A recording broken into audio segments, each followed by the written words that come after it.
এটা ওই যে -22 থেকে প্লাস তোমার 30 এর যোগফল নির্ণয়, এটা যোগফল নির্ণয় বা তোমার পার্থক্য নির্ণয় বা দুইয়ের পরিপূরক নির্ণয়, এগুলোই তোমার এই সংখ্যাবাচক পদ্ধতির সংখ্যায় ঘতে আসবে, ঘ অথবা গতে। তো এই ক্যাটাগরির অঙ্ক করার নিয়ম যেটা দুইয়ের পরিপূরক মানে এরকমই আসবে আর কি। তো প্রথমে +13, তো আমরা মনে করো এটা দশমিক সংখ্যা, তাহলে সুবিধা হয়। এটা কি সংখ্যা? দশমিক। তো আমরা এই যে 13, এটা দশমিক সংখ্যা বের করা তো খুবই সোজা নাকি? 1 2 4 8 আর 4 হচ্ছে 12 আর 13, এটা হচ্ছে আমাদের বাইনারি মান, তাই তো? বাইনারি মান কি 1 1 0 1। কিন্তু আমরা দুইয়ের পরিপূরক করার সময় এই প্রত্যেকটা সংখ্যাকে আমরা 8 বিটে পরিপূর্ণ করব। কয় বিটে? 8। তাহলে আমার আছে কয় বিট এখানে? 4 বিট প্রয়োজন না আমার, সেজন্য বাম পাশে আমি 4টা শূন্য বসাই নেব। 1 2 3 4। তাহলে আমরা 13 এর 8 বিটের মান পেয়ে গেছি। ক্লিয়ার? এখন এখানে কত? -22। আমরা তো শুধু 22 এর মান জানি, আমরা তো -22 এর মান তো আমরা জানি না, জানি?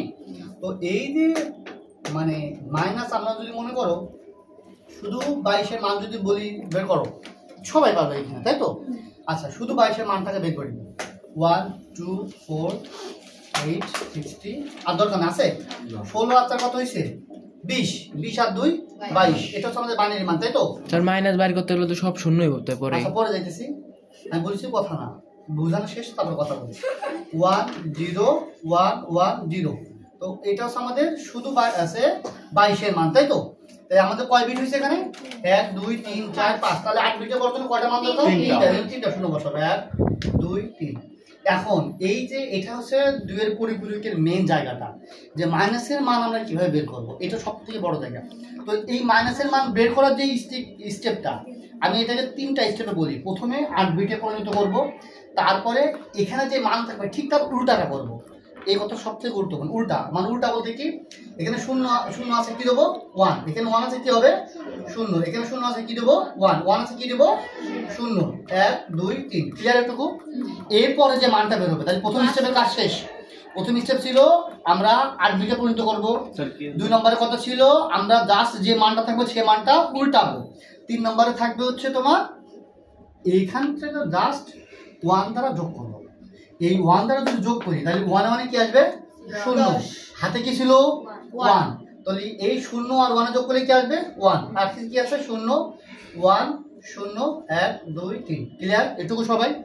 এখন এই যে মানটা বের করছি না আমরা, এই মানটা হচ্ছে -22 এর মান। বুঝতে পারলাম? এই যে মানটা বের করছি সেই মানটা হচ্ছে -22 এর মান। তাহলে মাইনাস কোনো কিছুর মান বের করতে গেলে আমাদের কি করণীয়? সর্বপ্রথম যে মানটা থাকবে সেই মানটা উল্টাবো, তারপর উল্টানোর পরে সেই মানটার সাথে 1 যোগ করবো। যোগ করলেই আমরা সেই মানটা মাইনাস করতে পারবো। ক্লিয়ার এটুকু? পরে চলে যাবে। তাহলে এখন আমাদের বলেছে এইটা থেকে এইটা যোগ করতে বলেছে আমার সংখ্যাটা। তাহলে আমার এটা হচ্ছে আমাদের কি তোমার সব থেকে ভালো হয়, এটা হচ্ছে আমাদের যোগ। আচ্ছা, সমস্যা হবে না। -22। এই -22 এর মান কত? 3টা 1 1 2 3। তারপরে কি আছে? 0 1 0 1 0। ঠিক আছে, আমার মান তোলা। আমার যদি ভুল হয় তোমরা বলে দিও। ওকে, এখন আমরা দুটো সংখ্যা কি করব? যোগ করব। তো আমরা বাইনারি যোগ তো করে আসছি। উপরে 1 নিচে 0 কি আসবে? 1। উপরে 0 নিচে 1 কি আসবে? 1। এখানে কি আসবে? 1 1 মানে কি আসবে? 0। হাতে কি আছে? আর এখানে 0 0 0, হাতের 1 এখানে বসে যাবে। ক্লিয়ার? আবার 1 1 1। ক্লিয়ার? এখন যখন আমরা এই যোগ করব অথবা বিয়োগ করব, এই লাস্টের যে মানটা এটাকে বলা হয় ক্যারি বিট। এটা কি বলা হয়? Carry bit. আর এইটাকে তার আগের সংখ্যাকে বলা হয় চিহ্ন বিট। এই চিহ্ন বিট মানে আমি প্রথমে বলছিলাম যে 1 মানে ঋণাত্মক আর 0 মানে ধনাত্মক। ঋণাত্মক মানে উত্তরটা হবে বিয়োগ। আমি যদি 13 থেকে 22 বিয়োগ করি কত হবে?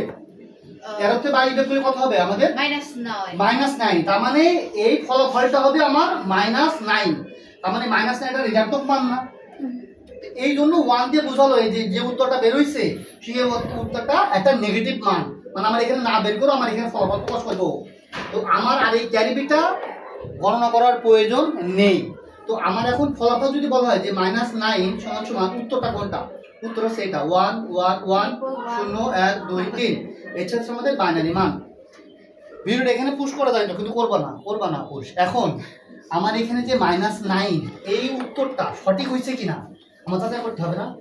পরীক্ষার হলে তো আমি বুঝবো কি করে যে আমার -9 উত্তর হয়েছে কিভাবে, মানে আদৌ যে সঠিক হয়েছে এটা আমি কীভাবে বুঝবো? এটা বোঝার জন্য সবার আগে যেটা প্রয়োজন, তো আমার আগে 9 এর মান বের করবো। আমি 9 মান বের করার জন্য কি প্রয়োজন আমার? 1 2 4 8 8 আর কত হয়েছে? 9। তাহলে কি হয়েছে? 1 0 0 1, চারটা বাই বিট। সেম ভাবে আগের পজিশনে আবার যাব, মানে আবার আমি 8 আর 4টা আমরা শূন্য বসানো, মানে 8 বিট করার জন্য ওডিসি শূন্য। তো এটাকে আমরা যদি আবার তোমার উল্টা করি তাহলে কি আসবে? 0 1 1 0 1 2 3 4 প্লাস আবার সেম ভাবে 1 1 এর বদলে কি হবে? 1। হাতে কিছু আছে?